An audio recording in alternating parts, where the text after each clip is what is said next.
This week I want to spend some time thinking with you about 3 styles of bargaining that negotiators often use.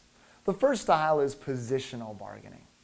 Positional bargaining is a process where parties build and take these positions on issues, and they spend a lot of their energy trying to persuade the other side that their position or their perspective on the issue is right and should win the day. Interestingly enough, I paid for a very expensive law degree to learn how to persuade, to learn how to use the argumentation process in order to influence the other side. But in my experience as a lawyer, here's what I learned. Never did I call the other side and did I just simply lay out my position and have them say, you know what, John, you're right. This case has no merit. We'll go away.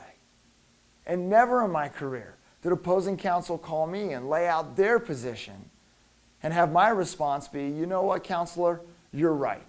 I need to have my client write a really big check.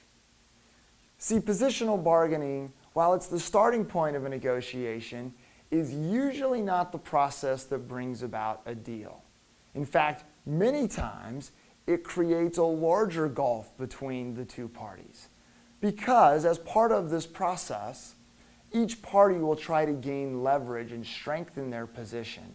And in doing so, they will often escalate the conflict, or they will actually increase commitment to certain positions as they relate to issues. So there has to be other styles of bargaining in order to get deals. One of those styles is distributive bargaining. Distributive bargaining is all about how it is that you claim value as a negotiator. Now I want you to imagine with me a pie. And imagine 2 sides on each side of that pie.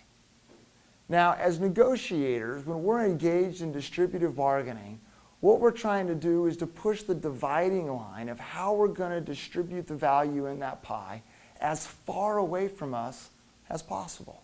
And the other side is trying to do the same thing.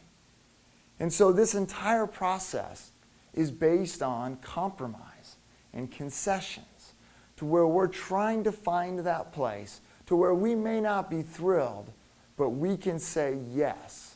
And we can take a limited or a fixed pool of value and we can distribute it in such a way that both sides can be at least satisfied.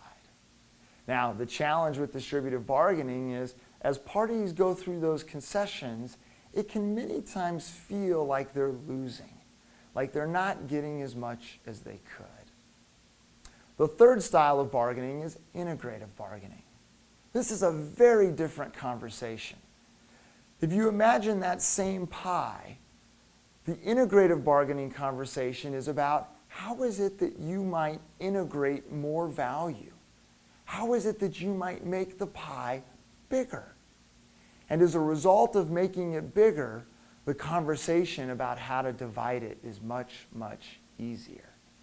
You see, in this style of bargaining, here you have the parties actually working together as opposed to against each other, to think about what value can be added, and then how can the larger pie be distributed in such a way that both sides may actually get more. And so as you think about your negotiations this week, recognize that most negotiations will start with positions. There could be a process to where we engage in compromise and concessions, but there's also the opportunity to think about how to add value, how to make the deal more dynamic, and to use creativity to construct a deal that doesn't leave just both sides satisfied, but actually leaves them very happy with the outcome.